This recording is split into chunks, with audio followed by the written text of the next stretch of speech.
ассалому алайкум дӯстон, хуш омадед ба шабакаи мо. дар навори имрӯза барои шумо тозатарин ва муҳимтарин хабарҳоро аз ҷаҳони ММА омода кардем ва боварӣ дорем ки навор ба шумо писанд меояд. барои ҳамин наворро то охир тамошо кунед. мо бошад оғоз мекунем. шахсоне ки аз Москва ва Московский област хоҳиши гузаштани граница дошта бошед, пас мо ба шумо одамони бабоварӣ Акай Ғулом ва Акай Умедро тавсия медиҳем ки тӯли чанд сол мешавад ки онҳо дар ин соҳа кору фаъолият мекунанд. ин бародару шуморо аз Москва ва Московский област гирифта ба мошинҳои худ ба границаи Қазоқистон бурда меоранд. мошинҳои ин бародару мошинҳои замонавӣ буда ҳамаи шароитҳоро доранд, то ин ки шуморо ба роҳат бурда биёранд. барои ҳамин худи ҳозир ба номерҳои дар рӯи экран буда ё ин ки ба WhatsApp ин рақамҳо занг занед ва граница гузашта ҳуҷҷатҳои худро хуб кунед ва агар ки скидка гирифтан хоҳед, пас ҳатман аз номи канали мо Паҳлавон теҷа гап занед. роҳи сафед дӯстон.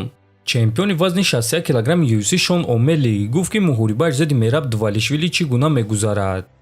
ин муҳориба барои ӯ хеле сахт ба анҷом мерасад. бинед ки чӣ гуна ӯ ҳамлаҳои худро мегузаронад. ӯ суст ҳаракат аст ва ин муҳориба барои ӯ хуб ба анҷом намерасад. ман медонам ки ӯ бисёр ҷангварони сахтро шикаст додааст, лекин ӯ бо ҷангварони ба монанди ман ки доимо дар ҳаракат аст, хеле дақиқ аст ва зарбаҳои нокаутӣ дорад ва хурдагӣ нест. ман ӯро ба нокаут равон кардан мехоҳам. барои ман ин беҳтарин ҳиссиёт мешавад. одамон хеле ҳайрон мешаванд вақте ки ман ин корро мекунам, гуфтааст Омели. бояд гуфт ки муҳориба байни Шон Омели ва Мераб Дувалишвили аллакай шаби 14 ба 15 сентябр баргузор мегардад ва муҳорибаи асосии турнир UFC 306 хоҳад шуд. ин муҳорибаро ҷангвари бебохти вазни онҳо Умар Нурмагомедов аз пешӣ тамошо мекунад, чунки ӯ довталаби навбатӣ аст ва бо ғолиби ин муҳориба меҷангад. оиди ин чиз худи Умар хабар дод. ӯ акси худро бо ҳамроҳии матчмекери UFC Хантер Кембел нашр карда навишт ки довталаби навбатӣ.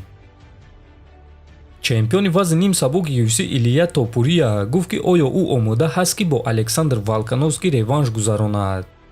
вазифаи ман ҷангидан аст. фарқ надорад ки дар рӯ ба рӯи ман кӣ меистад. ман чемпионам. пеш талаботҳои ман дигар буданд, чунки ҳамон вақт ман мехостум бо ҷангварони ҷангам ки дар рейтинг дар қатори ман меистанд, то ин ки ман имкониятҳои худро ба даст биёрам.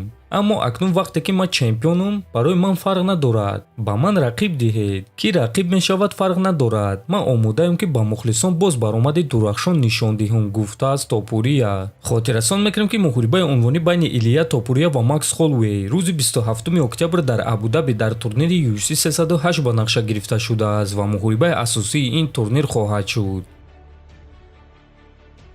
ёрдамчии президенти СА Асланбек Бадаев аз Анис Ёқубов ва мухлисони ӯ бахшиш пурсид. биёед суханҳои ӯро гӯш мекунем.